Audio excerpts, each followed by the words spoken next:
I'm Kerin. Welcome to week 2 of the Demystifying Lace class.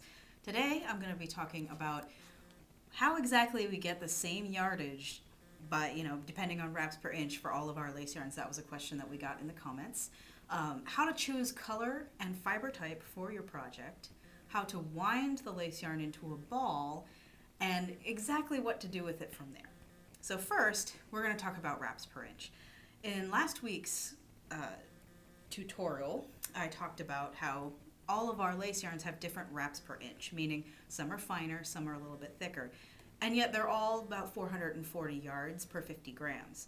The way that works is essentially the manufacturer will take, say, 50 grams of this fiber blend for shimmer, which is alpaca and silk, and this fiber blend for gloss, which is wool and silk, in the same amount. So you've got 50 grams of each, and we just have them spin it in such a way that it happens to end up at 440 yards. How that happens, I'm actually not so sure, but it is something that we specify. We like to have all of our yarns of similar weight to have the same yardage, because then you can substitute really easily. So there's no funny math in there. It actually is, gloss is very puffy. Wool weighs less than alpaca because alpaca fibers are actually solid, it's hair, versus wool, which is hollow. So if you have the same number of fibers of wool versus the same number of fibers of alpaca, the alpaca is going to be heavier. So that's how the alpaca yarns tend to be a bit finer, because with the same weight of yarn, there's actually less fiber, there's less material. And silk is very lightweight in the amount that we put in the yarn. So it's going to make it very puffy and airy, and you get that kind of fluffy feel that you get with gloss. So that's how that happens. It's kind of magic to me, but it's just really, we want to keep the yardage similar on both.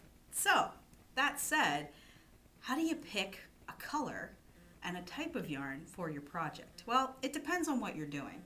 So see here we have shimmer, and shimmer has lots of different lovely colors in one ball. And this, you can see it's actually wound into a ball, hand wound, and you can see all the different colors playing out in there. Now what that's going to do when you're actually knitting with it is you're going to get little flecks of color throughout your work.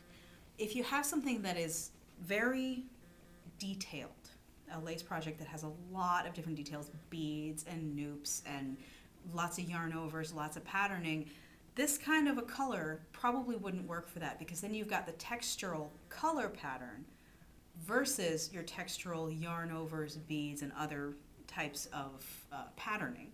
So when you're going to do something really complex, you want to stick with a solid or a heathered yarn.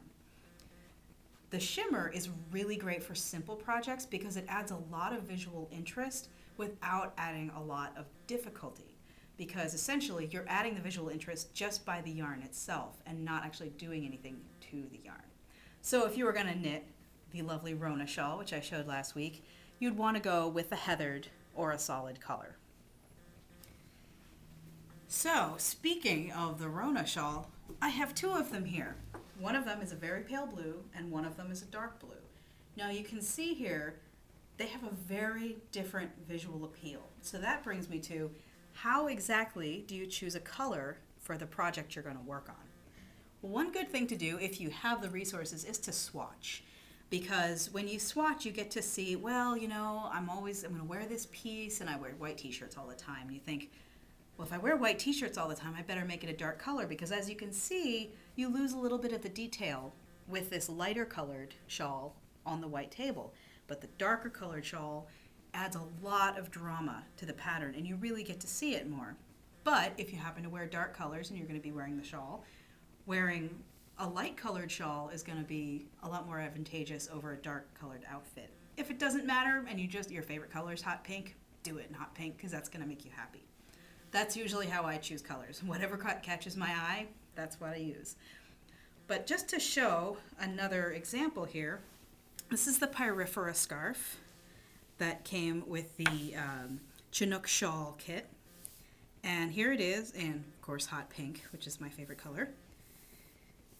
But we also swatched it in a very pale pink and kind of a medium blue color. Now, each one of these has a very different feel to it. And in terms of feel, it's not just, oh, this is blue, this is pink. It's the pink, the lightest pink, is very light and airy and very springy.